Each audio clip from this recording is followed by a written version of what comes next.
بسم اللہ الرحمن الرحیم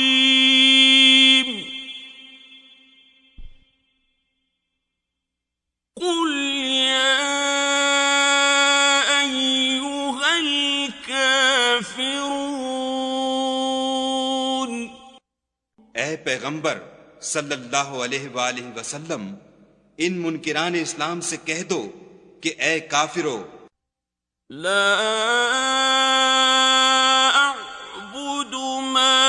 تعبدون،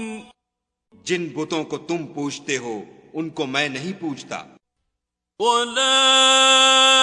انتم عابدون ما اعبد،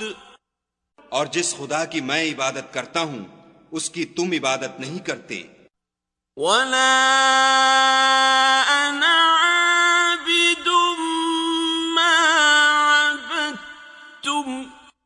اور میں پھر کہتا ہوں کہ جن کی تم پرستش کرتے ہو ان کی میں پرستش کرنے والا نہیں ہوں، ولا انتم عابدون ما اعبد، اور نہ تم اس کی بندگی کرنے والے معلوم ہوتے ہو جس کی میں بندگی کرتا ہوں، لکم دینکم ولی دین، تم اپنے دین پر، میں اپنے دین پر۔